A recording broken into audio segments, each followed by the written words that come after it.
back at the Budweiser Gardens, and we're going to the short dance in just a moment. Great story to tell you. The Belarusian team arrived here, but their luggage didn't. But no problem. That's because Paul Moir, Scott Moir's uncle, arranged a loaner from the Canadian team. And so the Belarusians got to dance. Seems like we're all in this together. Well, Tessa Virtue and Scott Moir have been together a long time. Twice they've been the world champions. They're the Olympic champions. As a matter of fact, they've been partnered since the age of 11. They're still going strong and very much connected to their hometown. Hi. Many of you may know that we were raised in Western Ontario. In fact, I was born right here in London at the St. Joe's Hospital. Interestingly enough, I was also born at the St. Joe's Hospital. I grew up attending Stony Brook Public School from kindergarten until grade 7, after which we moved to Waterloo to train for skating.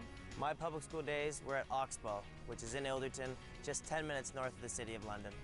We're here at the Covent Garden Market, which is a staple in the London community. I love coming here on Saturday mornings and checking out the fresh produce and supporting local farmers. Might look like a sunny patio now in the summertime, but come winter, it's an outdoor rink out here, and it's a lot of fun for all the locals. There are so many things we like about London, and we'd love to share them with you. So come on, let's go.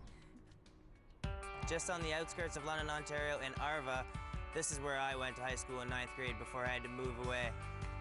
This is where I made all my friends that I still have today. It's the best thing about this school is it's a bunch of small town kids who come in and we like to have a good time. The sports teams here, they're called the Medway Cowboys. Obviously, because I was skating, I didn't play on very many of them, but I still cheer for them today. Go Cowboys! Yeah! Here we are downtown London on a beautiful, sunny summer day. Many people might think this is our off-season, but as a matter of fact, we spend a lot of our time at the gym with our trainer, Maria Mountain, at Revolution Sport Conditioning. Maria's a big reason why we come to London every weekend. She's simply amazing. She makes us way better athletes. Right now, it's summertime and we're working on the strength and development phase of our training, which pretty much means we're getting the flexibility and the strength to complete the moves that you'll see right here at Worlds in 2013. There are 3 stores I love to shop at in London.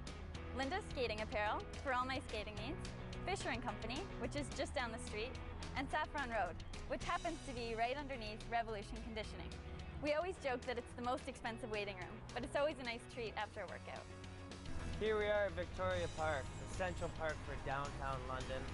It is the site of many festivals in the summertime and just a place where people can get out and relax. For me, when I was young, I always played in the Gus Macker 3-on-3 basketball tournament. Not much of a basketball player, but me and my buddies always had a great time down here. I think I remember coming to cheer you on. Lots of memories here at Victoria Park. My favorite time would have to be Christmas, when all these trees are lit up. It's absolutely beautiful. And my grandma and I used to come here every New Year's and get hot chocolates. There's even an outdoor skating rink. There are so many cool restaurants to eat downtown London, but one of our favorites is Joe Cool's. Or, as us Londoners call it, just Cool's. It has a fantastic atmosphere, and it's always a fun spot to grab lunch or dinner. Or a couple beers, too. The atmosphere and the food here are great, and the nachos are a hit. You have to try them. Another interesting tidbit is that some of the photos on the wall were actually taken in my grandmother's basement. I love to hear the stories of my parents hanging out with owner Mike Smith. And you also have to look on the wall for a picture of us, because we're also cool enough to be in here.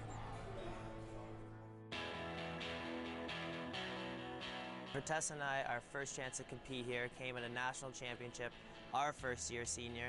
We were tiny little guys, but we got a great, huge, cheer from the crowd and great support from our local fans. So even though we were little, we got big support.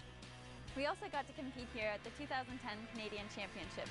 It was our last competition before heading to Vancouver for the Olympic Games, and I cannot imagine a better send-off. It was a great chance for us to practice being in front of a home crowd and get used to that electrifying energy of the audience. This is probably our favorite venue to skate in, and even to be in. Being in here in the summer is really neat because we can kind of envision what it's going to be like in 7 months' time. Full of local Canadian fans. It's going to be a memory that we'll never forget.